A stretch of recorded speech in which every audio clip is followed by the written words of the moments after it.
Oke, baik. Bismillahirrahmanirrahim. Assalamualaikum warahmatullahi wabarakatuh. Waalaikumsalam warahmatullahi wabarakatuh. Baik, alhamdulillah ya, hari ini kita dapat berkumpul dalam suasana yang berbahagia tentunya. Tapi sebelum saya memperkenalkan diri, biar semangat, mari kita lihat dulu andalan kita. Ketika saya bilang semangat pagi, kalian jawab pagi, pagi, pagi, luar biasa sinergi. Bisa? Insyaallah. Kalau semangat langsung kita mulai. Kalau tidak semangat saya ulangi terus. Tapi sebelumnya saya izin untuk melepas masker biar lebih enak ngomongnya. Siap? Siap. Siap? Siap. Oke. Semangat pagi. Pagi, pagi, pagi, luar biasa sinergi. Tepuk tangan dulu. Oke, terima kasih.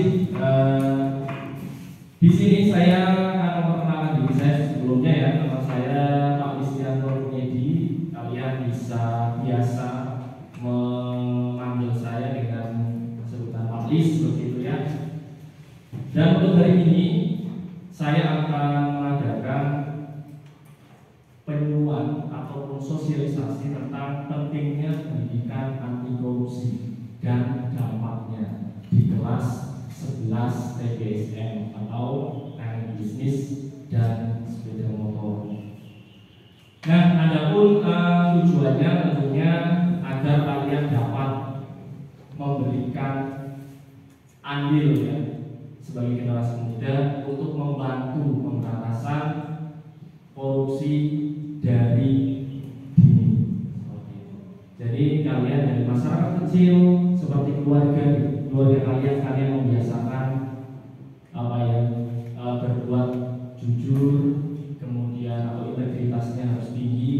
Kemudian ketika ada nilai-nilai yang melanggar aturan korupsi itu kalian harus menolaknya ataupun menangkalnya seperti itu. Tapi untuk bisa seperti itu kalian harus paham dulu apa itu yang disebut dengan korupsi. Siap?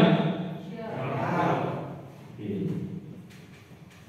Ya, sebelum saya menyampaikan materi saya akan berpantun dulu ya, biar kalian tambah semangat, tambah asik, tambah nyaman di penyuluhan atau sosialisasi pentingnya pendidikan anti korupsi dan dampaknya. Ketika nanti saya menyampaikan satu bait gitu ya, kalian bilang cakep gitu ya. Nanti satu bait lagi cakep gitu. Bisa? Saya mulai. Tiada guna bersusah hati, apalagi hingga berputus asa. Jika muncul hasrat untuk korupsi, ingatlah selalu norma agama. Bukan dulu.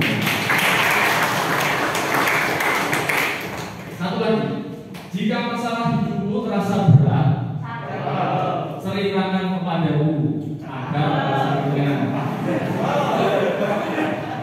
Koruptor itu perbuatan jahat, janganlah kawan-kawan semua coba lakukan.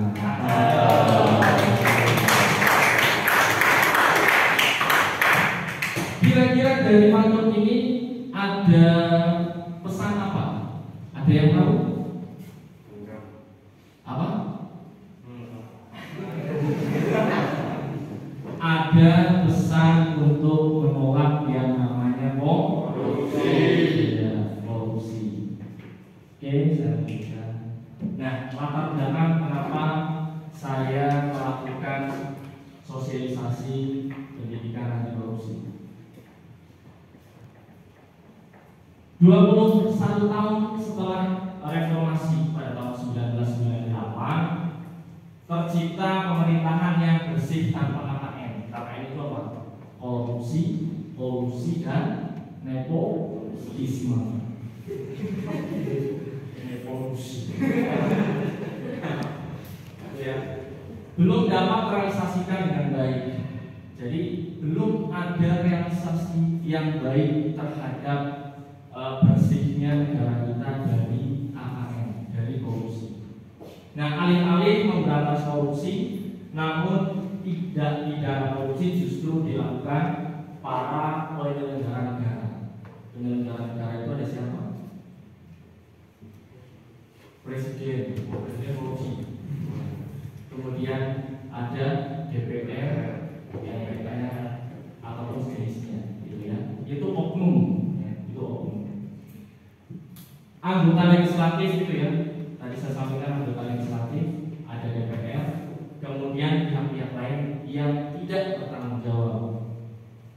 Kemudian para penyelenggara negara dengan modus dan cara yang lebih sistematik, gitu ya. Jadi sudah tahu sistem pintar apanya? Pintar cara korupsinya. Dengan melibatkan berbagai elemen termasuk aparatur negara. Aparatur negara itu orang yang bekerja untuk negara, seperti PNS, kemudian menteri. Kalian kan tahu banyak, tidak banyak ya. Ada beberapa oknum menteri, ada beberapa oknum anggota dewan yang melakukan tindak pidana korupsi. Inilah tantangannya. Kemudian kita akan belajar tentang definisi korupsi. Ya. Apa sih sebenarnya korupsi? Nah, korupsi itu secara etimologi itu berasal dari bahasa Latin. Itu corrupere, ya, atau corrupere. Kemudian corruptio, bisa disebut corruptio. Kemudian ada corruptus yang bermakna menghancurkan.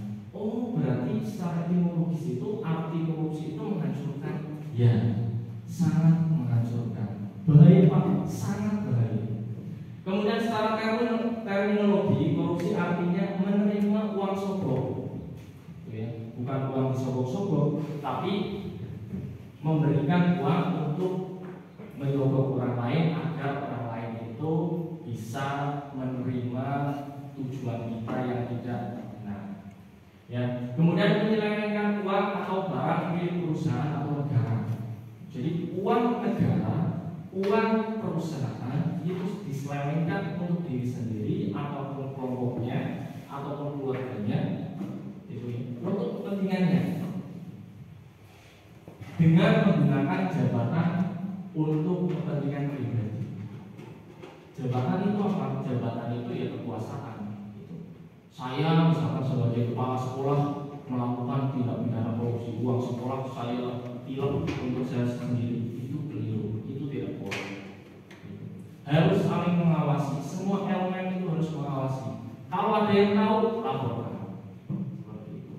Nah, jadi korupsi adalah tindak penyalahgunaan kekuasaan untuk kepentingan pribadi yang dapat merugikan orang lain ataupun menghancurkan negara. Jadi intinya adalah memanipulasi yang bukan haknya, kemudian diambil untuk kepentingan pribadi. Orang yang melakukan korupsi disebut dengan koruptor. Ya. Kemudian ada JJ Senkuria yang menyatakan juga bahwa penyalahgunaan kekuasaan pemerintah untuk kepentingan pribadi. Jadi kalau orang yang diberi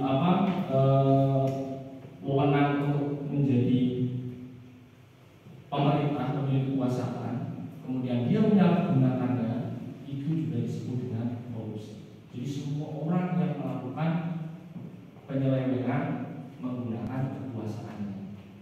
Saya sebagai presiden, maka saya akan korupsi sebanyak-banyaknya biar saya kaya raya dan tidak ada tandingannya. Misalnya seperti itu disebut korupsi, tidak boleh. Bahkan presiden Pak, ya presiden sekalipun itu tidak boleh yang namanya korupsi. Harus dilawan, harus dilawan. Nah, ini juga ada definisi korupsi menurut para ahli. Ini menurut Syed Hussein Alatas, dia mengatakan bahwa tindakan yang meliputi penyuapan dan pemerasan ataupun nepotisme. tindakan penyuapan biar proyek saya lancar, maka tolong dengan uang ini tolong lancarkan proyek saya kepada penguasa yang berwenang seperti itu juga korupsi. Kemudian ada pemerasan, memeras oknum tertentu. Kalau misalkan proyeknya pengen lancar, maka kamu harus bayar saya dengan uang sekian. Itu juga termasuk korupsi. Nepotisme, saya jadi bupati, misalkan saya jadi bupati, kemudian ponakan saya masukkan, saya angkat jadi PNS karena saya bupati. Yang lain saya tolak semua, saya tidak luruskan semua, misalkan seperti itu. Itu yang disebut nepotisme. Karena itu keluarga saya, maka boleh langsung masuk ke SMK bisa kepada Narum, yang lain tidak boleh. Itu juga nepotisme, sama saja dengan korupsi. Kalau menguntungkan diri sendiri dan mengorbankan orang lain, itu disebut dengan korupsi. Apalagi sudah menyalahi aturan kewenangan. Contohnya kalau berkaitan dengan uang kan jelas, ya, kita tahu semua bahwa korupsi itu yang merampas uang orang lain atau negara atau perusahaan, itu korupsi. Ya, tapi korupsi itu tidak melulu dengan uang ternyata. Korupsi itu bisa berupa korupsi waktu, kemudian korupsi kekuasaan, gitu ya, nepotisme lagi dan lain sebagainya. Nah, teori perilaku korupsi ini ada teori Menz and Skinny, ya. Ini menurut Robert Merton. Dia menyatakan bahwa korupsi merupakan suatu perilaku manusia yang diakibatkan oleh tekanan sosial. Jadi perilaku manusia memang ada tekanan sosial dari masyarakat. Misalkan ekonominya lemah sehingga dia memutuskan korupsi, dia disamakan mencukupi kebutuhan manusia, atau mungkin dari hidup di masyarakat yang di lingkungan masyarakat tempat tinggal dia misalkan sangat gaya hidupnya sangat tinggi. Wah, agar saya bisa melakukan ataupun agar saya bisa sebanding dengan masyarakat yang lain, saya akan melakukan tindak pidana korupsi misalkan. Itu faktor salah satu yang menyebabkan perilaku manusia melakukan korupsi, sehingga menyebabkan pelanggaran norma agama. Norma agama boleh? Tidak boleh. Apa ada agama manapun, agama di Indonesia ada agama Islam, Hindu, Buddha, Konghucu, Katolik dan lain sebagainya, saya yakin tidak membenarkan adanya korupsi. Yang namanya korupsi pasti salah, gitu. Termasuk norma hukum. Kemudian teori perilaku korupsi itu juga ada teori solidaritas sosial.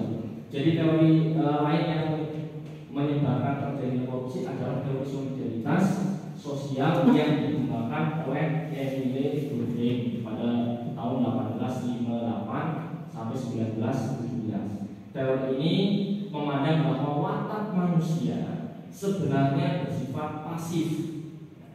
Aslinya manusia itu cuma bersifat pasif. Pasif itu diam. Maksudnya tidak ada upaya untuk melakukan merencanakan tindak pidana korupsi itu tidak. Dan dikendalikan oleh masyarakat. Jadi dikendalikan oleh masyarakat atau kelompok. Jadi kelompok lain itu sudah terbiasa korupsi, maka meskipun kita bersih gitu ya, pikirannya sudah ini, kalau kita terus bergaul dengan kelompok-kelompok yang seperti itu, lama-lama kita kemungkinan akan ikut. Nah, ini adalah pesan penting bahwa kalian itu sebagai generasi muda nantinya yang akan menjadikan negara ini bebas dari korupsi, salah satunya adalah dengan cara kalian berusaha untuk melawan korupsi sejati. Bagaimana saya berani Pak? Saya itu kan hanya siswa Pak, anak kecil Pak, ngomong orang tua kan susah. Ya, membiasakan dari hal-hal kecil. Paling tidak dari diri kalian sendiri, baru nanti ke orang lain. Ini juga ada teori perilaku korupsi, ada Ghosn teori. Teori yang juga membahas mengenai perilaku korupsi dengan baik dihadirkan oleh Jack London ya di tahun 2006 yang dikenal dengan teori Ghosn. Nah, ilustrasi Ghosn ini terkait dengan faktor-faktor yang menyebabkan terjadinya kecurangan atau korupsi yang meliputi keserakahan, kesempatan, kebutuhan, dan pengungkapan. Jadi korupsi itu faktor itu keserakahan. Sebagai manusia itu tidak lepas dari yang namanya sifat serakah. Itu semuanya memiliki, tapi bagaimana kita mengendalikan sikap serakah tersebut? Dengan apa? Tentunya dengan iman kita, dengan kekuatan keyakinan kita, dengan kebenaran yang kita miliki. Itu ya. Kemudian selain itu ada kesempatan. Wah, Pak Is bilang seperti ini karena belum ada kesempatan. Nah, bagaimana ketika Pak Is nanti jadi anggota dewan, kemudian ada suap-suap dan lain sebagainya, apakah benar kira-kira Pak Is bisa seperti itu? Kita upayakan sebaik mungkin kalau ingin negara kita itu bersih dari korupsi, dari dalam diri kita sendiri harus integritas, harus jujur. Tidak boleh kemudian dari dalam diri kita berpikiran bahwa saya kaya cepat nih, kalau saya korupsi saya bakalan cepat jadi orang kaya. Itu tidak boleh. Bagaimana caranya darinya? Kita harus tahu dulu tentang korupsi, bagaimana dampaknya, kemudian sanksinya seperti apa, dan sampai pada akhirnya nanti secara norma-norma yang ada di masyarakat kita itu bagaimana. Itu ya. Kemudian ada kebutuhan, biasanya faktornya karena kebutuhan. Wah, ekonominya mepet, ada kesempatan korupsi. Wah, korupsi saja. Nah, ini adalah salah satu faktor kenapa orang melakukan tindak pidana korupsi. Ini juga belum. Nah, faktor-faktor penyebab korupsi salah satunya adalah faktor internal dan faktor eksternal. Faktor internal itu adalah aspek perilaku individu, sifat tamak manusia. Manusia itu sifatnya tamak luar biasa. Karena kita dikaruniai oleh Tuhan, Allah Subhanahu wa Ta'ala, selain hati nurani, kita juga dikaruniai nafsu, pikiran. Makanya manusia itu padahal lebih sempurna gitu ya dibandingkan yang lain, karena kita memiliki semuanya. Sifat jahat kita miliki, sifat baik kita juga miliki. Tapi bagaimana kita mengendalikan keduanya agar sifat baiknya kita tingkatkan, sifat buruknya kita turunkan.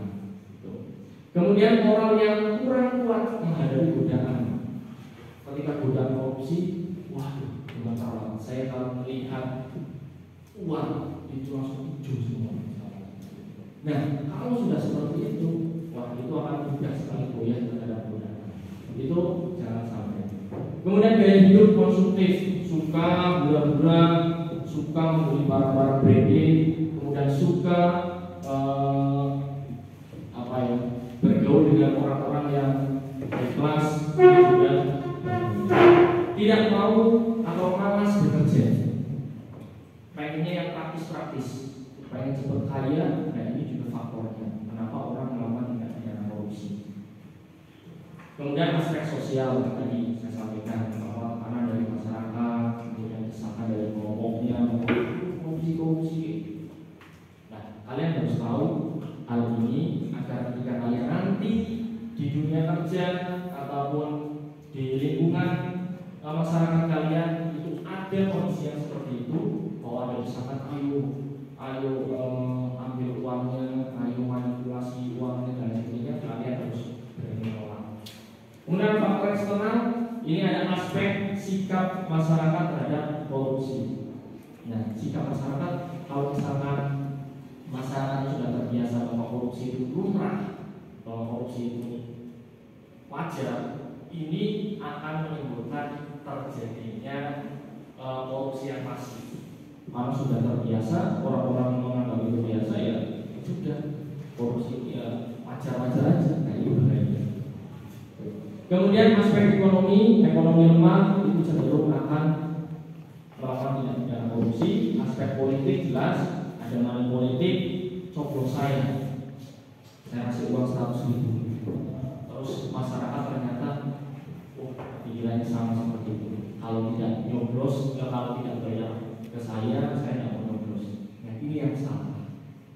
peran kalian yang nantinya harus menjadi generasi penggerak, ya, generasi perubahan, bahwa yang namanya money politik itu harus dikeluarkan. Kemudian aspek organisasi. Dalam organisasi kalian terbentuk di organisasi apa, berkumpul di organisasi apa, kemudian ada dorongan korupsi, kalian harus berani untuk menolak dan memberikan peluang bahwa itu tidak benar. Itu karena korupsi. Kemudian sulitnya masyarakat memperoleh pendapatan ekonomi. Semakin sulit masyarakat untuk mendapatkan ekonomi. Karena apa? Karena sudah dikorupsi.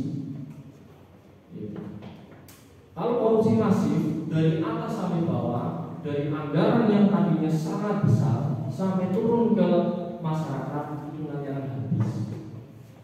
Kemudian meningginya pola pengeluaran masyarakat karena gaya hidup. Kemudian tingkat kesehatan masyarakat semakin buruk, termasuk kesehatan. Kemudian menurunnya kinerja sektor produksi, distribusi dan industri.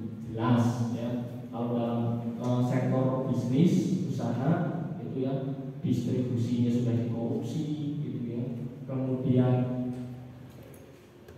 kerja itu juga males-malesan, kerja 8 jam misalkan. Idealnya kerja dalam urusan 8 jam. Kemudian males-malesan 5 jam istirahat. Kira-kira itu termasuk korupsi tidak? Termasuk korupsi apa? Waktu. Kemudian selain itu dampak korupsi pada tatanan perekonomian makro, gitu ya. Ada merosotnya pertumbuhan ekonomi nasional. Kalau makro berarti lebih besar, ekonomi lebih besar, berarti tingkat nasional. Jadi salah satunya merosotnya pertumbuhan ekonomi nasional. Jadi ekonominya lemah, pendapatan negaranya lemah, daerahnya lemah, dampaknya adalah masyarakat daya belinya juga lemah.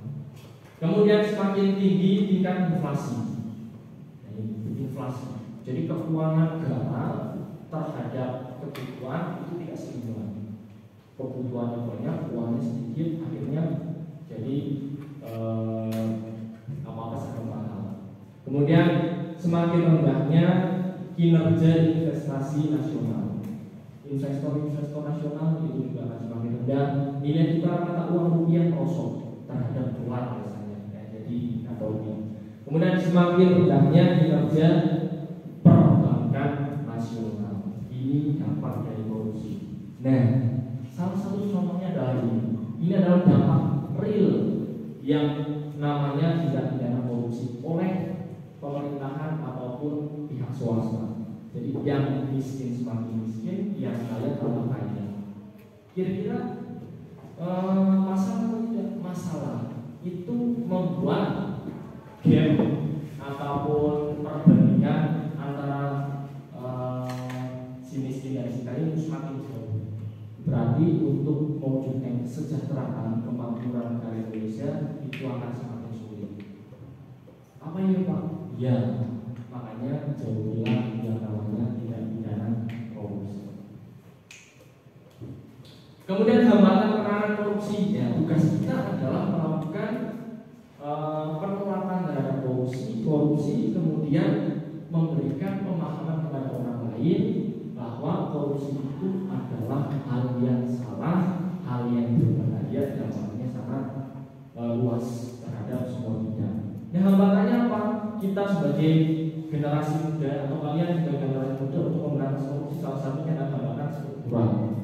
Hambatan struktural itu bersumber dari praktek-praktek penyelenggaraan negara dan pemerintah. Jadi kalau pemerintahnya sudah salah buat SIM itu ternyata melalui beberapa tahapan. Tahapannya ternyata di sini 10.000, di sini 20.000 misalkan, ya, oknum seperti ini misalkan. Kemudian wah ini tidak lulus ini. Wah bagaimana biar lulus Pak?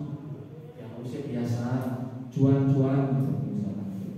Kalau ada seperti itu berarti akan sulit untuk memberantas korupsi. Dari masyarakatnya sudah tahu bahwa oh ya ini ada uang pelicin ini, ya nanti saya diluluskan tesnya, saya mendapatkan SIM. Dari masyarakat sudah seperti itu, dari oknumnya, dari dari pihak misal petugasnya juga sama. Oke siap, nanti seminggu lagi, nanti jadi.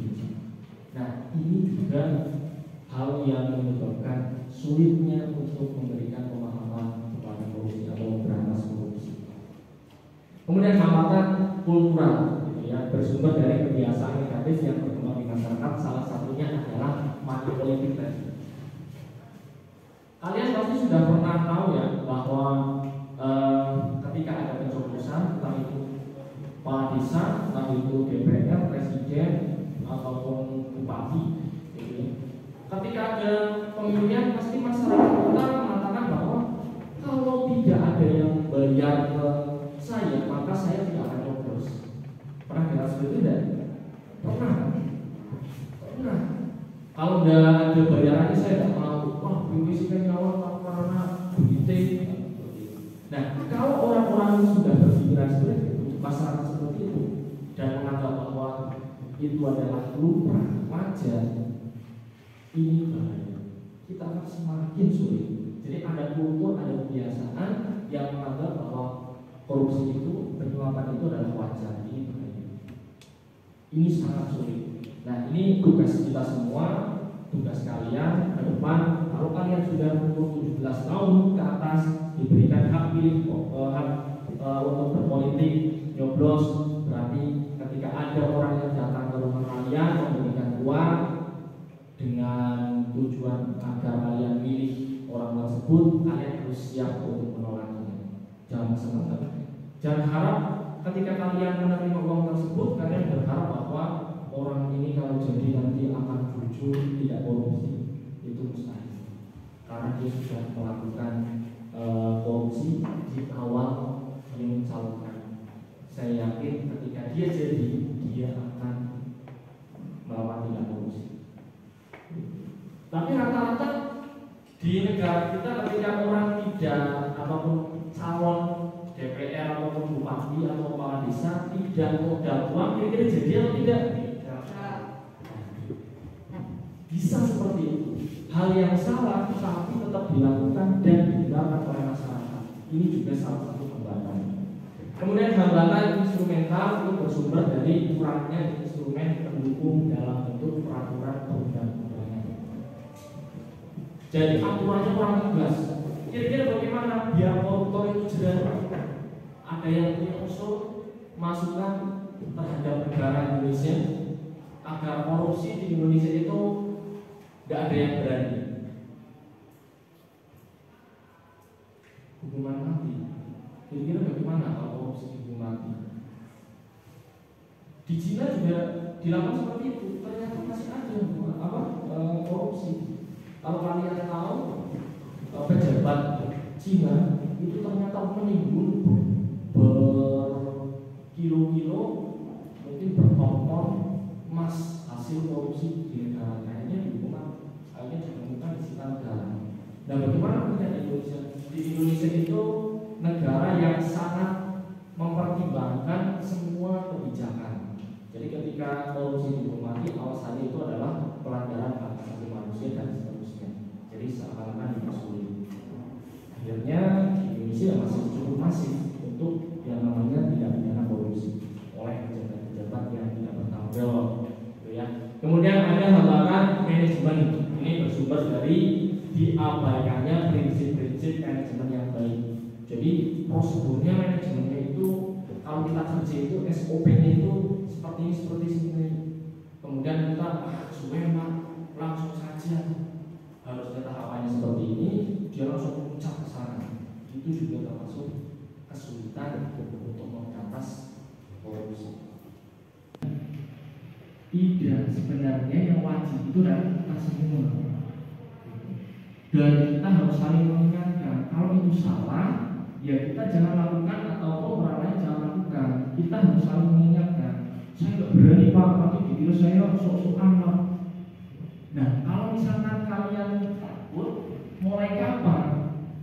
Mau sampai kapan korupsi ini akan terus berjalan, terus masih banyak sekali korupsi di mana-mana. Dan terus cara menanggulannya bagaimana? Ya salah satunya dari diri kita sendiri, kemudian ke keluarga kita sendiri. Kalau misalnya masyarakat bisa ke semua warga negara Indonesia. Kalau semuanya pemahaman seperti itu meyakini bahwa korupsi itu salah, saya yakin negara kita akan makmur sejahtera.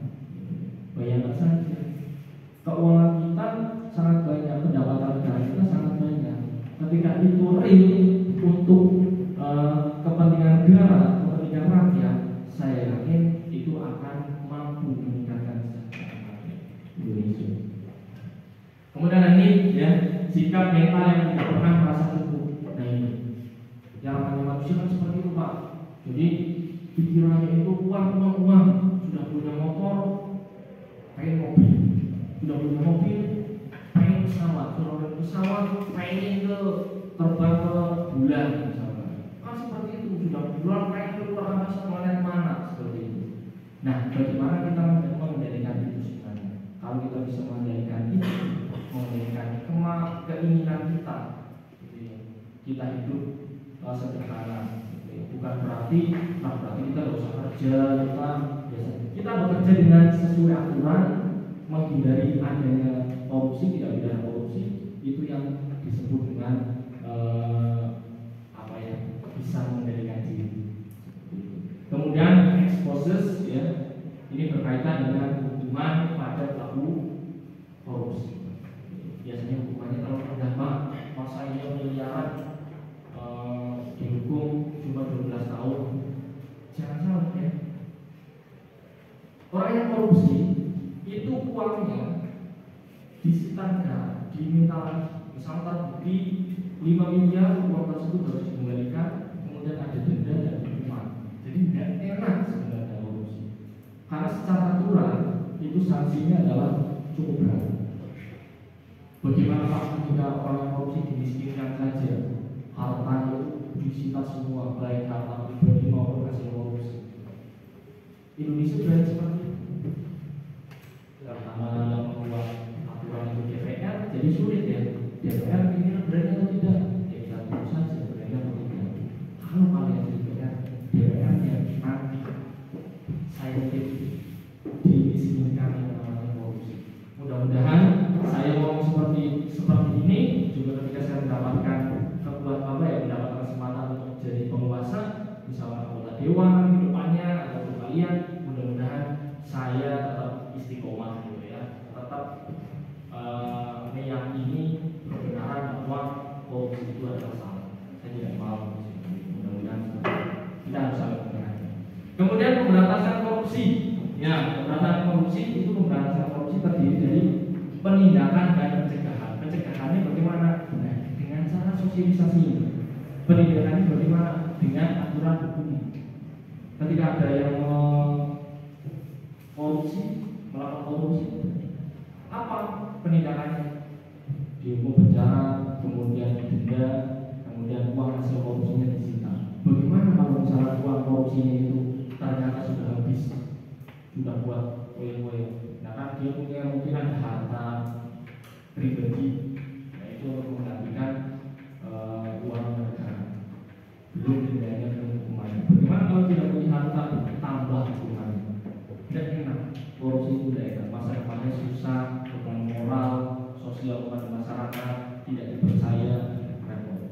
Kemudian upaya pemberantasan korupsi belum menunjukkan hasil yang optimal, oleh karena itu perlu ditingkatkan.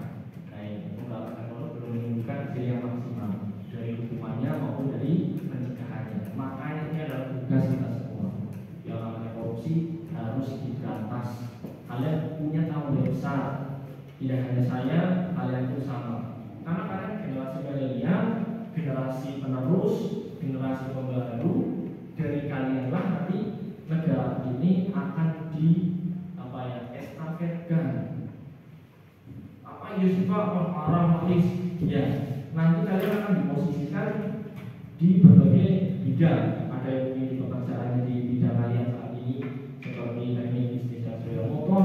Mungkin ada yang jadi bupati, ada yang jadi pak lurah, anggota dewan. Saya tidak tahu lagi depan, karena itu nasib dari masing-masing. Kemudian cita-cita juga yang menyerobot. Karena itulah di posisi kalian nanti, kalian harus bisa melakukan amanah yang baik. Kemudian strategi memberantas korupsi itu pertama harus dengan pendidikan, kemudian pencegahan dari penipuan seperti itu sampai dengan masyarakat, ya peran serta masyarakat. Kalau pendidikan jelas, biasanya anak-anak yang berpendidikan atau orang yang berpendidikan tinggi harusnya sudah tahu bahwa korupsi itu adalah keliru. Kalian tahu mahasiswa kenapa demonstrasi korupsi dan sebagainya? Ya, karena orang-orang pintar, dia merasa, dia mengkritisi bahwa korupsi itu sangat membahayakan, luar biasa dampak negatifnya. Kemudian pencegahannya bersama sosialisasi dari berbagai elemen, dari pihak luar atau dari pihak dalam lingkungan pendidikan. Kemudian peran serta masyarakat, misalnya masyarakat itu sudah integritasnya, kejujurannya sudah teruji, maka dia ketika tahu bahwa itu mencurigakan, itu ada masalah di situ, saya akan laporkan, saya minta diusut. Kalau diusut berarti orang tersebut berani, itu bagus, gitu ya. Nah, kemudian subjek pemberantasan korupsi, gitu ya. Subjek itu pelaku pemberantasan korupsi itu dari aparat pemerintahan. Harus sistemnya harus diganti, jadi harus clean government, jadi bersih pemerintahannya, dan good government, pemerintahannya harus baik itu berarti jujur, akuntabel, tanggung jawab, profesional. Kalau pemerintahannya itu seperti itu, itu akan mudah untuk menangani pemberantasan korupsi. Kemudian ada sektor swasta, ya, ada good corporate government anti bribe. Jadi pihak swasta pun tidak ada suap menyuap, tidak ada titip menitip, sogok menyogok, itu tidak ada. Saya mau izin membuat usaha ke pemerintah, setiap usaha itu harus ada izinnya, apalagi usaha besar. Ya. Ketika dia melamar perizinan, mau biar cepat, biar tidak ribet, biar cepat jadi izinnya, soalnya ribet banget misalnya seperti itu. Dia nyuap, nah ini yang keliru. Harus bersih, tidak bisa, harus sesuai aturan, harus seperti ini. Kemudian peran masyarakat yang permisif, ya, artinya yang sadar anti korupsi, gitu ya. Kemudian siap memberitahukan ketika ada hal-hal yang tidak beres. Ini juga subjek pemberantasan korupsi pelaku. Kemudian desain pendidikan anti korupsi sebagai bagian dari pendidikan karakter. Pendidikan karakter. Nah, misalkan mulai dari agama. Pendidikan itu dari mulai agama, Pancasila, Undang-Undang Dasar 45 sampai tentang sistem pendidikan nasional.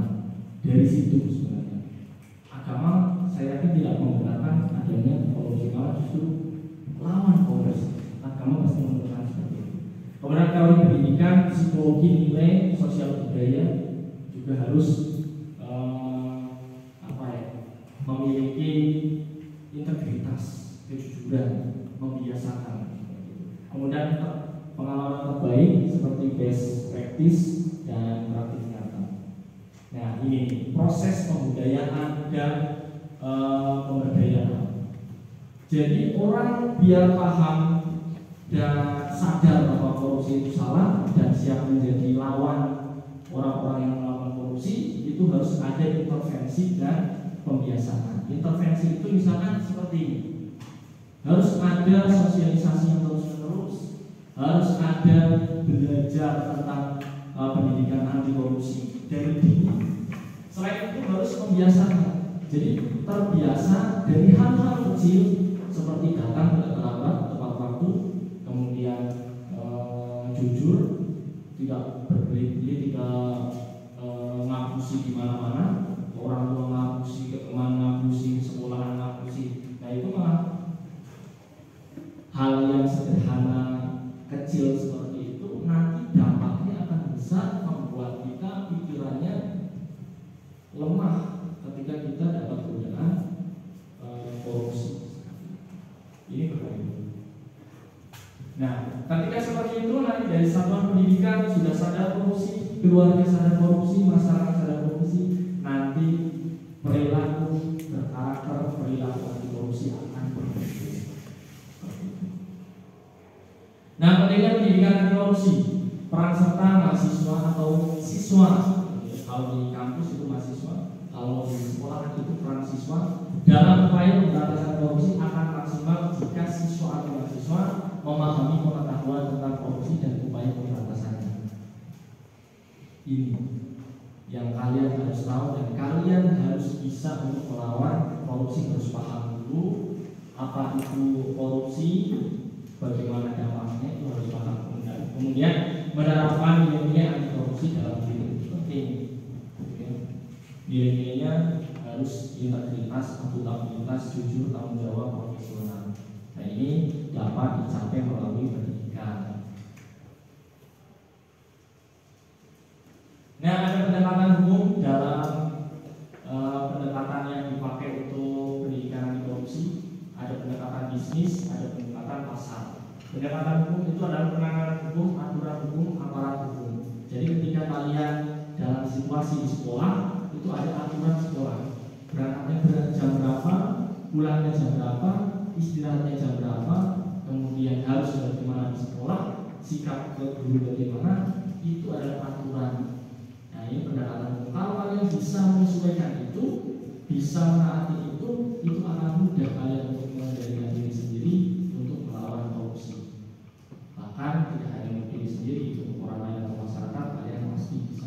Kemudian pendekatan bisnis, mengadakan kompetisi sehat dalam kinerja dengan hadiah insentif bagi karyawan-karyawan sehingga orang tidak perlu korupsi. Terkadang korupsi itu bukan karena diri sendiri, tapi karena keadaan. Misalkan karena gajinya kecil, kebutuhannya banyak, kemudian ada kesempatan korupsi, maka dia akan melakukan korupsi untuk memenuhi kebutuhannya. Berarti solusinya apa? Dari pihak pemerintah ataupun pihak swasta, orang kesejahteraan itu ternyata bagus. Kesejahteraan itu gaji yang cukup.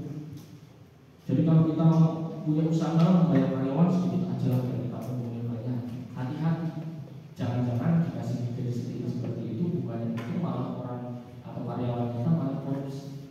Karena kebutuhannya banyak. Terus saya kerja siang malam seperti itu, digaji cuma 500.000 sebulan. Karena kebutuhannya anak saya selain 5, belum istri untuk makan, bayar listrik, kebutuhan hidup lainnya. Padahal semuanya banyak perusahaan saya. Akhirnya ada kesempatan dia melakukan tindak pidana korupsi. Kemudian pendekatan pasar, menciptakan kompetisi antar penyedia barang jasa sehingga semua berlomba menunjukkan kinerja yang baik. Terkadang kan ada penyedia barang, jadi menawarkan barang ke sekolah-sekolah, misalkan ya, ketika tidak ada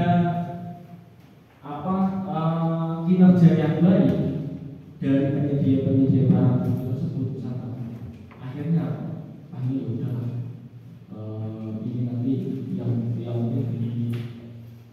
buku saya ini nanti kamu dapat sekian persen, itu tidak boleh. Kalau saya bersih, ya berarti buku saya paling murah dibandingkan dengan yang lain, kualitasnya sama. Silakan bisa dicek, diteliti, halamannya sama, isinya materinya sama, tapi harganya lebih murah. Saya tidak ada sombong. Kalau semua penyedia barang seperti itu akan jauh lebih bagus. Itu ada disisipkan, kalau di sekolah itu ada disisipkan dalam mata pelajaran PPKN. Apalagi ada kompetensi dasar yang membahas tentang KPK. Nah, biasanya saya akan menyisipkan, kemudian ada pertanyaan dari siswa, kenapa ada korupsi, kenapa korupsi merajalela di Indonesia dan sebagainya. Nah, itu salah satu bentuk pendidikan korupsi.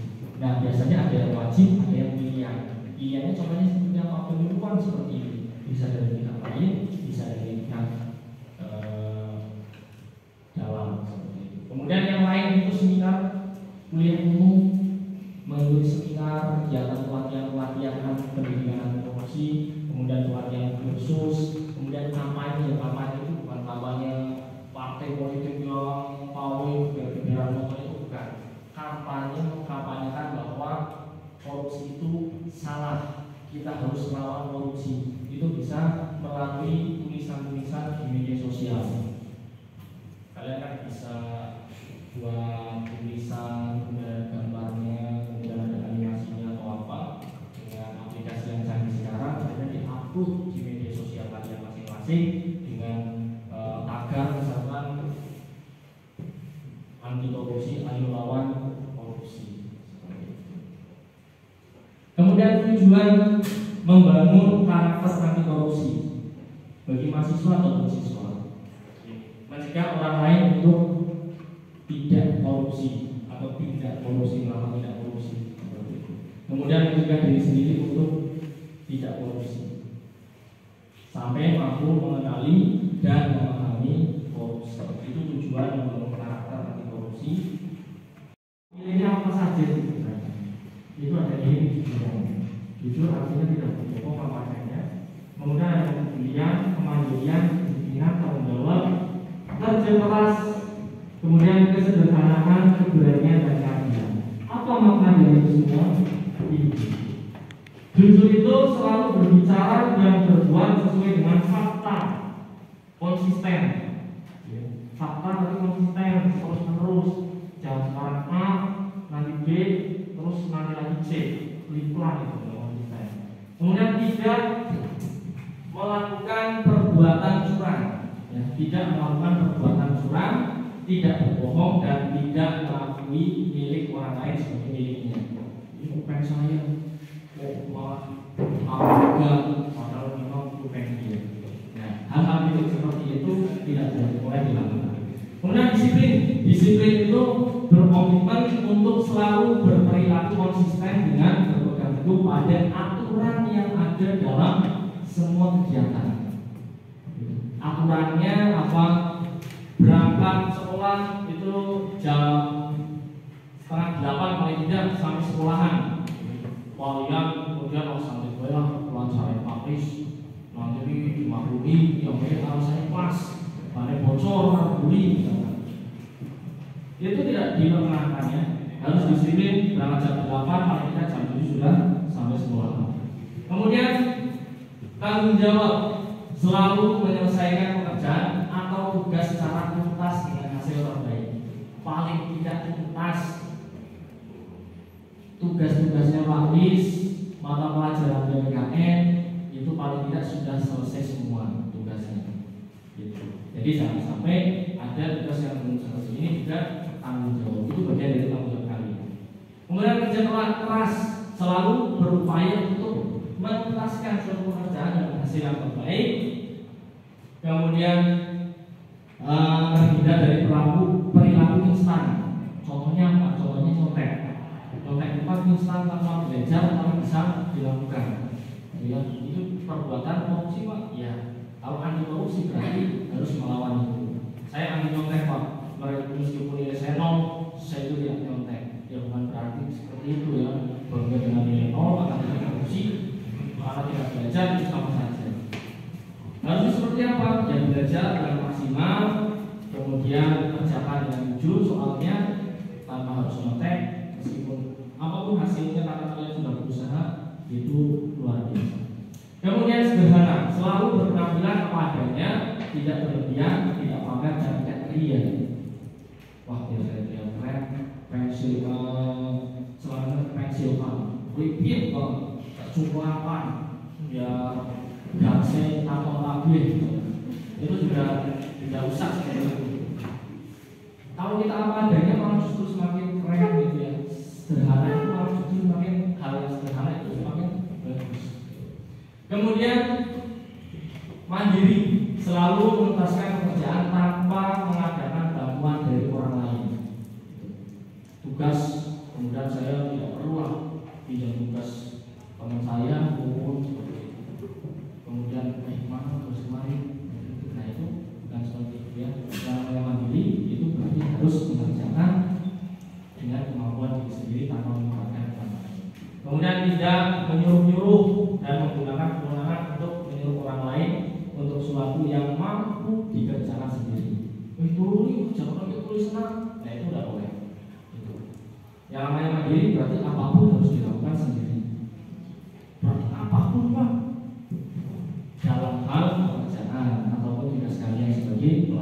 Tapi kalau misalkan masak, saya belum bisa masak, ya itu beda lagi ceritanya. Ya. Kemudian adil, selalu menghargai perbedaan, tidak pilih kasih. Mentang-mentang itu menurutnya waktu dikancani, wah itu bukan menurutnya, waktu kemudian diberikan, nah itu udah boleh. Kemudian berani jujur, berani menolak ajaran untuk berbuat curang seperti korupsi, kemudian berani melaporkan adanya kecurangan, dan berani mengakui kesalahan. Kalau memang salah, silakan akui bahwa itu salah, minta maaf, dan konsekuensinya harus ditanggung. Kalau itu menyalahi aturan hukum, berarti kalian harus siap diberikan sanksi, hukuman, penjara, denda, dan seterusnya. Tapi kalau misalkan itu berupa tidak mengerjakan tugas, siap untuk menanggung, misalkan nilainya jelek, kemudian dimarahi pak guru kalau tidak mengerjakan tugas, dan seterusnya. Kemudian peduli, menjaga diri dari lingkungan agar tetap konsisten dengan aturan yang berlaku. Kemudian selalu berusaha untuk menjadi teladan dalam menegakkan disiplin, kejujuran, dan tanggung jawab bersama. Ini adalah nilai atau 9 nilai anti korupsi menurut KPK. Prinsip anti korupsi ada akuntabilitas, ada transparan, ada kewajaran atau fairness, kemudian kebijakan dan kontrol kebijakan. Nah, akuntabilitas itu mengacu pada kesesuaian antara aturan dan pelaksanaan kerja. Aturannya seperti apa, pelaksanaan kerjanya itu seperti apa, itu yang namanya akuntabilitas. Sesuai apa adanya. Jangan aturan seperti itu loncat ya cepatlah. Akhirnya apa, itu termasuk tindak pidana korupsi. Berbuat curang itu akuntabilitas. Kemudian ada transparansi. Transparansi merupakan prinsip yang mengharuskan semua proses kebijakan dilakukan secara terbuka. Aturan itu dilakukan secara terbuka, maksudnya tidak ditutup-tutupi, gitu ya. Sehingga segala bentuk penyimpangan dapat dilakukan pihak publik. Jadi, aturannya kan jelas dalam undang-undang seperti itu. Aturannya kan jelas dalam peraturan sekolah itu seperti itu. Berarti apa yang dilakukan? Yang dilakukan berarti harus mematuhi peraturan tersebut. Ketika tidak mematuhi peraturan tersebut, berarti anak tersebut, orang tersebut itu akan kelihatan oleh orang lain bahwa salah. Kemudian transparansi menjadi pintu masuk sekaligus kontrol bagi seluruh proses dinamika struktural kelembagaan. Nah, kemudian kewajaran, ini fairness. Kewajaran atau fairness ini adalah prinsip fairness ditujukan untuk mencegah terjadinya manipulasi, ketidakwajaran. Nah, tadi ya, misalnya ada kasus apa itu ya, kok nggak wajar nih, ternyata ada kecurangan, kemungkinan ada kecurangan. Nah, hal seperti itu tidak boleh, harus wajar, apa adanya dalam penganggaran, baik dalam bentuk markup maupun ketidakwajaran lainnya. Lanjut ke kebijakan. Nah, kebijakan anti korupsi mengatur tata interaksi agar ada kontrol kebijakan. Kontrol kebijakan itu ada juga model kontrol kebijakan. Yang pertama adalah partisipasi, kemudian oposisi, kemudian ada revolusi. Partisipasi berarti peran serta dalam membuat aturan. Kemudian kalau oposisi itu adalah pengkritisi, ya, pihak ketiga atau pengontrol dengan menawarkan alternatif kebijakan baru. Jadi punya idenya seperti apa, ide yang baik itu seperti itu. Kemudian revolusi, mengontrol dengan mengganti kebijakan yang dianggap tidak sesuai, diubah sebenarnya. Nah, kemudian ada peran siswa. Peran siswa apa sebenarnya? Yaitu memberantas korupsi, terutama pencegahan. Perlu melibatkan peran serta masyarakat termasuk siswa dalam pencegahan. Pencegahan seperti apa? Ini yang disebut pencegahan. Adanya penyuluhan ataupun sosialisasi dampak korupsi dan bagaimana melawan tindak pidana korupsi. Nah, ketika kalian ingin memberantas korupsi ataupun saya ingin sekolah yang bebas dari korupsi, salah satunya harus melibatkan siswa. Atau bahkan berdampaknya luas ke masyarakat, berarti saya harus melibatkan kalian untuk terjun ke masyarakat dan kalian kemudian mengamankan anti korupsi. Kemudian siswa mempunyai potensi besar. Kenapa mau dipilih siswa? Karena siswa itu memiliki potensi yang besar untuk menjadi agen perubahan dan motor penggerak gerakan anti korupsi. Karena saya bilang tadi tanggung jawab masa depan itu ada di kalian. Apapun kalian mau, yang lain apa enggak, yang lain juga. Tapi per wilayah itu biasanya pemimpinnya itu kan masing-masing. Di wilayah ini. Saya nggak tahu nanti depannya ada yang jadi apa, ada yang jadi DPR, ada yang jadi bupati, saya nggak tahu. Tapi ketika nanti kalian jadi pejabat tertentu, kalian punya modal bagus, integritasnya bagus, akuntabilitasnya bagus, kalian akan amanah. Kemudian peran serta dalam pemberantasan korupsi itu adalah menjaga diri dan komunitas siswa bersih dari korupsi dan dari korupsi. Misalnya komunitasnya adalah kelas ini. Nah itu bagaimana menjaga agar bersih dari korupsi, transparan, iuran, kelas, gitu ya, bendaharanya terbuka, gitu ya. Terbuka itu bukan berarti terbuka mau pakai baju, ya. Terbuka itu artinya transparan dalam hal keuangan. Jadi kalau ada yang curiga, saya ada buktinya ini, gitu ya. Kemudian biasa disampaikan, misalnya seminggu sekali atau sebulan sekali menyampaikan hasil pendapatan uangnya. Kemudian membangun dan memelihara gerakan anti korupsi, misalkan membuat tagline, misalkan bukan korupsi, bukan korupsi, SMK Pandalaung bebas tanpa korupsi, misalkan seperti itu. Kemudian peran siswa dalam pemberantasan korupsi itu ada pencegahan opini, gerakan moral, pencegahan seperti pendidikan anti korupsi seperti sekarang, ya. Kemudian pendidikan karakter, kemudian kampanye ujian bersih. Kampanye ujian bersih itu anti nyontek misalnya. Kemudian opini itu ada gagasan ide, metode pencegahan dan pemberantasan korupsi. Kemudian mengangkat isu korupsi lokal, nasional ke media. Kalian punya sosial media, ketika kalian menemukan ada tindak pidana curang seperti korupsi dimanapun kalian tahu, silakan kalian bisa mengangkat isu-isu tersebut. Nanti tapi yang maksudnya yang terpercaya, jangan kalian baru menduga-duga, belum diselidiki sudah dipost. Nanti yang merasa disinggung di situ malah marah-marah, malah repot.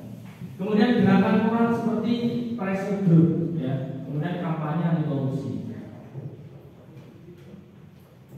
Pencegahannya seperti pendidikan anti korupsi, kemudian kampanye ujian bersih, gitu ya. Kalau pendidikan anti korupsi mewajibkan pemimpin siswa untuk mengikuti pendidikan anti korupsi, misalkan pihak OSIS, pramuka, ketua kelas, atau mungkin bendahara, atau mungkin sekretaris, atau mungkin semua siswanya, gitu ya. Kemudian ada kampanye ujian bersih itu seperti membuat media propaganda seperti baliho, spanduk, poster dan lain sebagainya. Gitu. Nah, contohnya adalah ini pencegahan, contoh pencegahan korupsi. Ini yang disebut dengan baliho, gitu ya. Intinya adalah kampanye anti korupsi. Disubsidi negara bukan buat nyontek. Itu kritikan sosial untuk siswa. Apakah siswa disubsidi? Ya. Makanya untuk SMK itu untuk SPP-nya gratis, gitu ya. Itu ternyata disubsidi oleh negara. Gitu. Tapi disubsidi di sini bukan berarti kamu bebas nyontek. Tujuannya kamu sekolah di sini ya untuk, isi dari pesan itu adalah itu salah satu bentuk dari kampanye anti korupsi. Jadi ide, ada gagasan, ide, metode pencegahan korupsi, kemudian sampai mengangkat isu korupsi lokal nasional tadi sudah disampaikan. Nah, sebelum saya akhiri, Jadi akan saya evaluasi terlebih dahulu, ya, evaluasi agar pemahaman kalian itu bisa lebih paham. Evaluasinya adalah ada sebuah kasus, ada studi kasus. Saya gambarkan, ilustrasikan seperti yang ada di layar monitor ini, ya. Ada sebuah kasus. Kasus yang pertama, kalau Anda mendapati sebuah tindakan korupsi di wilayah tempat tinggal Anda, apa yang Anda lakukan? Oke, siapa yang bisa jawab? Tunjuk tangan. Siapa? Oke, bagus. Mas siapa? Mas siapa? Dedi. Oke, silakan Mas Dedi. Ke depan. Sini, Mas Dedi ke depan. Tidak apa-apa. Ayo Mas. Cepat. Ayo, tidak apa-apa. Dan dimarahin. Silakan Mas. Atau mau di situ? Banyak Pak. Ya, banyak sekali banyak Pak. Enggak, tadi udah ini.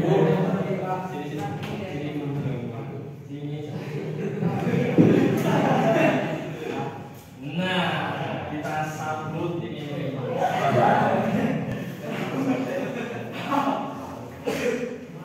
Enggak apa-apa. Enggak apa-apa. Enggak apa-apa. Kalau ada Anda mendapati sebuah tindakan korupsi di wilayah tempat tinggal Anda, apa yang Anda lakukan? Diam saja. Diam saja. Harus dilaporkan ke pihak berwenang. Oke, bagus. Tepuk tangan dulu untuk Mas. Pihak yang berwenang. Oke, terima kasih. Oh, pintar ini, cukup jawabannya itu. Ada lagi yang bisa jawab? Silakan. Oke, kamu Mas, silakan. Sini, maju. Kamu. Oke. Kamu. Malah ketawa sih. Gak apa-apa. Silakan. Sini. Kalau Anda mendapati sebuah tindak korupsi di wilayah tempat tinggal Anda, apa yang Anda lakukan? Menegur dan menasihati. Menegur dan menasihati. Ada lagi? Dan melaporkan ke pihak berwajib. Dan melaporkan ke pihak berwajib. Tepuk tangan dulu. Oke, tepuk tangan dulu sekali lagi untuk Mas Yoga. Ya.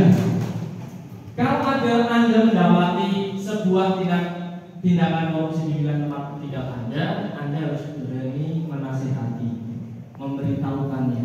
Itu adalah tanggung jawab siapa? Tanggung jawab kita semua, termasuk kalian. Nah, apa yang Anda lakukan ketika kalian sudah menasihati, kemudian orang tersebut ngeyel, laporkan ke siapa? Ke pihak yang berwajib. Ke pihak yang berwajib itu siapa? Polisi dan kejaksaan. Iya. Oke. Paham ya? Siap ya? Ketika Anda menemukan ada kecurangan di situ, kalian siap untuk melaporkan dan menasihati dan melaporkan ya? Siap? Siap? Siap. Oke. Soal yang kedua, kasus yang kedua, Ahmad itu adalah seorang kepala dinas kebersihan. Kemudian Ahmad ini menyewakan mobil dinas truk pengangkut sampah kepada Riki. Nah, Riki itu adalah seorang kontraktor proyek tempat pembangunan sampah akhir dan menerima uang dari hasil sewa tersebut untuk menjamu tamu yang datang. Apakah Ahmad melakukan korupsi? Kemudian apa yang Anda lakukan jika mengetahui hal tersebut? Yang dilakukan Ahmad ini termasuk korupsi tidak? Termasuk korupsi. Kenapa termasuk korupsi?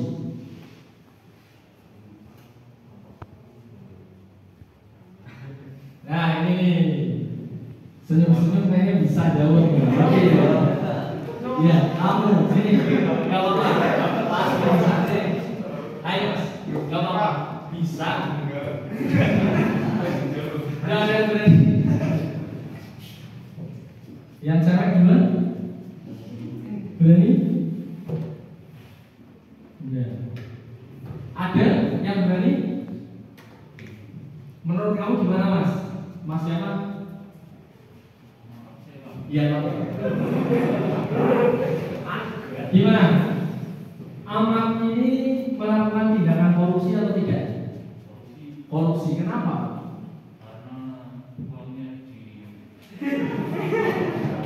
Iya karena uangnya.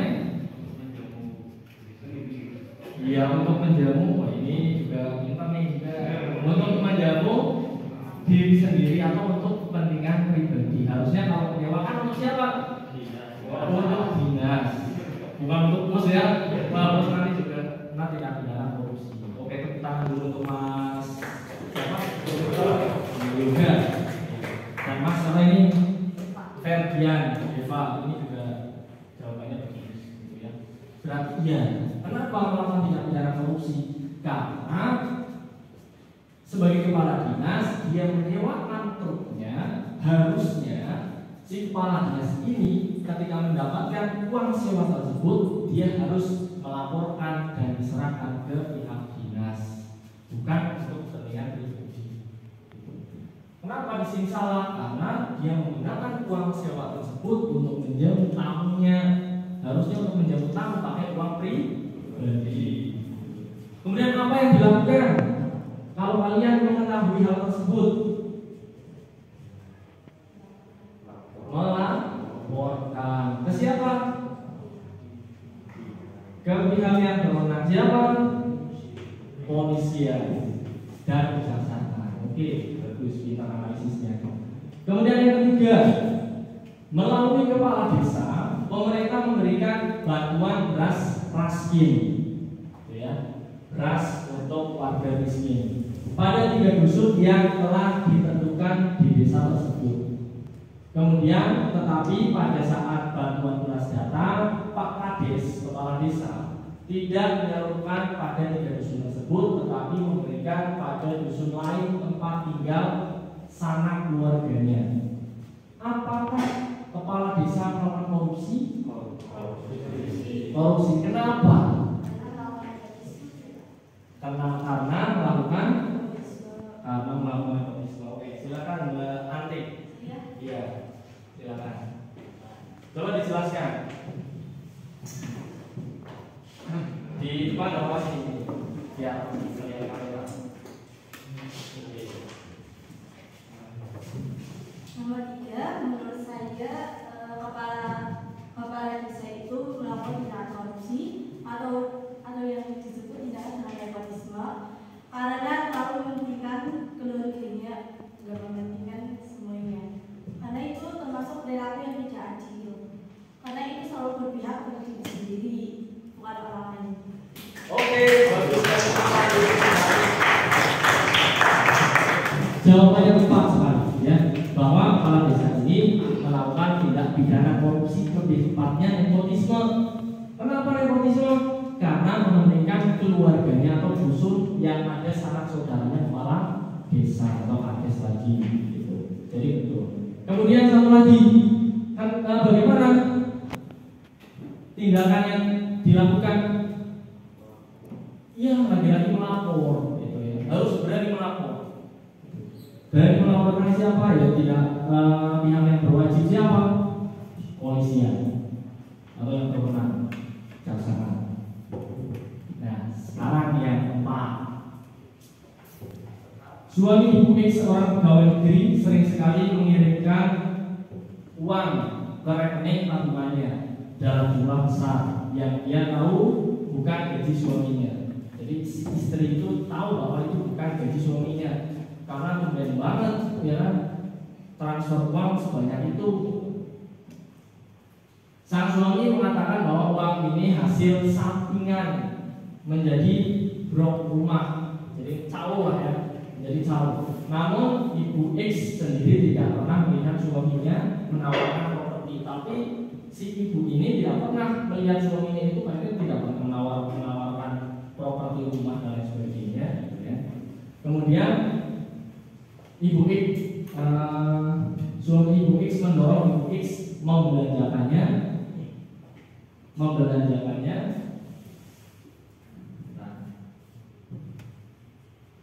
Ibu X membelanjakannya barang-barang mewah yang sudah sejak lama dia inginkan. Ibu X senang tetapi juga takut.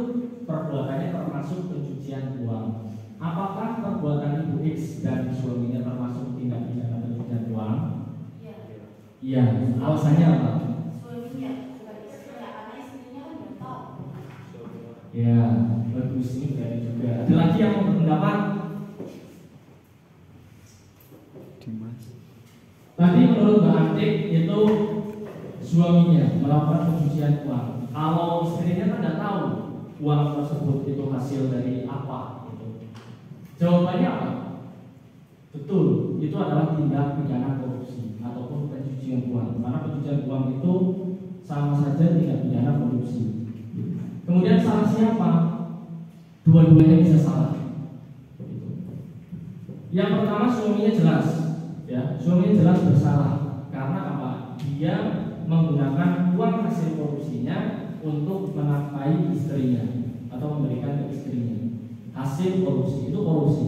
Kemudian yang kedua, dia memberikannya tidak terus terang ataupun tidak terbuka kepada istrinya bahwa uang tersebut adalah hasil korupsi. Dia mengatakan hal yang berbeda, bahwa dia mengaku bahwa uang tersebut dihasilkan dari calon menjadi menjual rumah. Apakah istri ini bersalah? Ya. Jadi hati-hati makanya. Ketika kalian mendapatkan uang atau sekarang istrinya dulu, istri si X ini dia akan jadi bersalah karena di situ ada proses pencucian uang. Pencucian uang itu bukan uang dicuci kemudian dicereng di jemur itu bukan, tapi uang yang hasil korupsi itu kemudian diberikan ke orang lain agar korupsinya itu aman. Itu yang disebut pencucian sehingga bersih, kelihatannya bersih. Makanya dicuci kemudian jadi bersih. Gitu ya. Dibersih itu maksudnya bersih, tidak ketahuan korupsi. Dan orang yang menerima suap, orang yang menerima pencucian uang atau terlibat dalam pencucian uang, tahu atau tidak tahu itu bisa menjadi tersangka. Jadi hati-hati. Kalau kalian menerima transferan dari siapapun, itu ya, kalau itu mencurigakan, kalian harus tanyakan dan jangan digunakan. Mungkin kalau tidak menggunakan karena ketidaktahuannya tidak masalah, tapi karena dia sudah menggunakan, meskipun dia tidak tahu, maka dia jadi masalah. Apa yang akan dilakukan? Apa yang kita lakukan ketika melihat seperti itu? Ya tentunya melakukan tindakan suap tersebut. Yang kelima, dalam agama kita selalu diajarkan untuk berbuat baik dan bersyukur. Beberapa bentuknya adalah memberikan bingkisan kepada guru, atasan maupun bawahan, memberikan uang tambahan pada petugas administrasi di kelurahan atau kepolisian atau camat dan sebagainya. Sepanjang pemberian tersebut ikhlas, jadi memberikannya itu ikhlas, seharusnya tidak dapat dikatakan sebagai gratifikasi atau suap. Setujukah Anda dengan pendidikan ini, dengan pandangan ini? Mengapa? Jawabannya setuju atau tidak? Sebelum kalian tahu tidak gratifikasi? Gratifikasi itu kan ada garis miring suap ya. Jadi saya sampaikan dulu. Gratifikasi itu adalah pemberian hadiah dengan tujuan untuk menyuap agar menguntungkan si pemberi hadiah. Itu gratifikasi dengan tujuan yang curang. Saya akan memberikan hadiah ke Pak polisi yang mengatur atau bertugas membuat SIM, kasih hadiah bawa sekeranjang salak misalnya, biar tujuannya saya diluruskan polisi. Itu sama saja suap. Nah, tapi dengan studi kasus yang seperti ini, kira-kira kalian setuju atau tidak dengan pandangan ini? Karena di sini disebutkan sepanjang pemberian tersebut ikhlas. setuju tidak dengan kemarin ini. Kenapa setuju? Karena ikhlas. Kenapa tidak? Sudah dijelaskan. Sudah dijelaskan. Oke, ada yang berpendapat lain? Rahmat, sama Bayu? Iya ya, Bayu ya. Ya. Mau berpendapat dengan kasus ini? Menurut kamu setuju tidak ketika ada permasalahan seperti ini?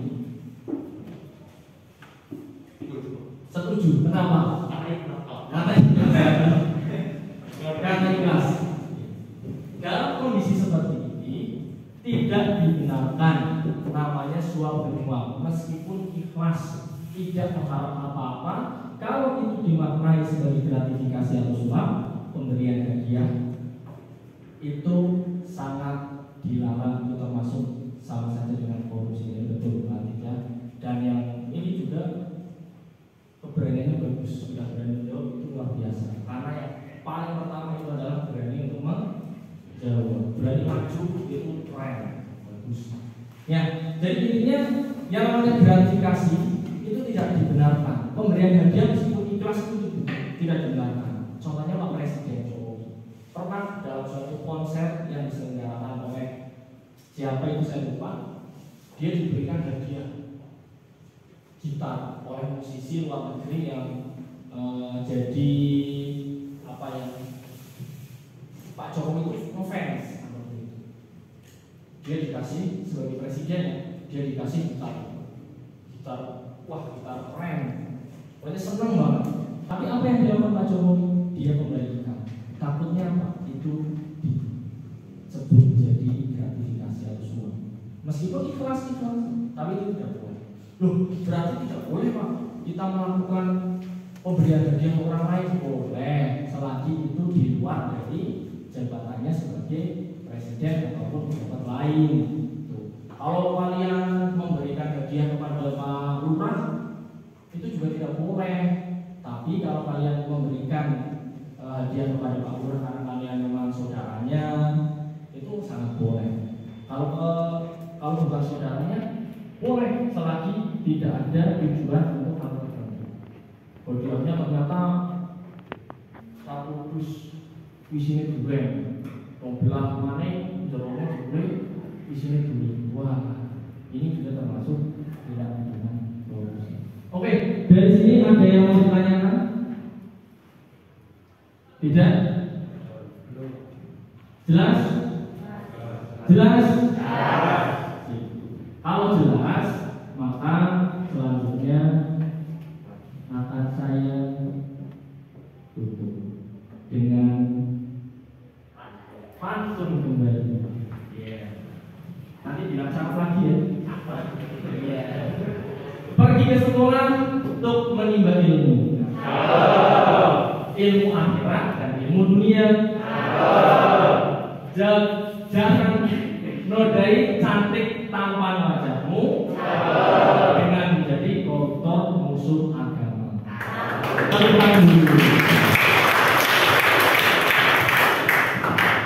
Terakhir,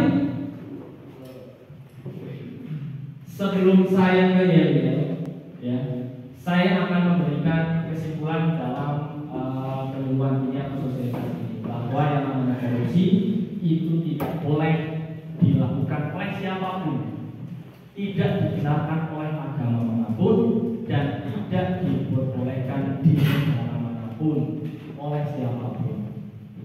Jadi hal-hal yang melakukan ataupun mencurigakan sebagai tindak pidana korupsi itu harus kita lawan. Apalagi kalian sebagai generasi muda, kalian penerus bangsa, sudah kewajibannya, sudah sewajarnya kalian melakukan perlawanan terhadap tindak pidana korupsi. Tidak hanya dampaknya yang luar biasa, akan memiskinkan negara Indonesia, akan membuat Indonesia sulit untuk maju, tetapi yang lebih berat lagi adalah pertanggungjawaban orang tersebut yang melakukan korupsi. Itu adalah selain dengan negara, selain dengan orang lain, itu juga dia dengan Tuhan, dengan Allah Subhanahu wa Ta'ala.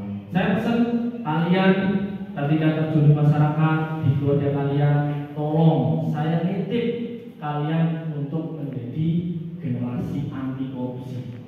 Jadi kalian biasakan hal-hal yang kecil, yang integritas, yang jujur, yang tanggung jawab profesional, itu kalian terapkan diri masing-masing. Paling tidak dari diri kalian sendiri, kemudian nanti bisa berdampak pada keluarga bahkan masyarakat luas. Siap? Siap?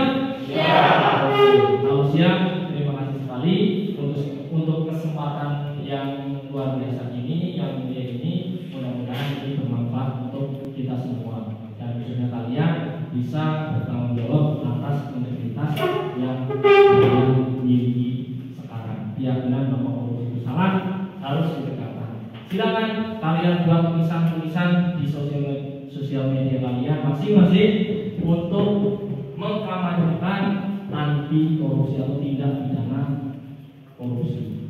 Saya katakan tidak untuk korupsi, bisa seperti itu. Untuk mengajak agar orang lain tidak melakukan tindak pidana korupsi.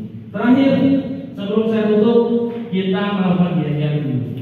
Nanti bareng-bareng ketika hitungan 1, 2, 3 kalian bilang bareng-bareng boten korupsi, boten korupsi, boten korupsi. SMK Padang bebas tanpa korupsi. Karena nanti yang kompak, yang keras, yang rame, biar oke.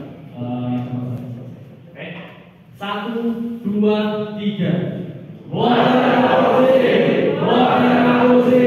SMK Padang bebas tanpa korupsi. Tepuk tangan dulu.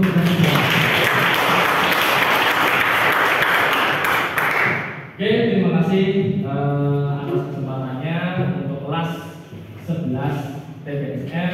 Mudah-mudahan apa yang saya sampaikan dapat bermanfaat dan dapat yang baik untuk menindak ataupun menjauhi korupsi. Terima kasih saya sampaikan.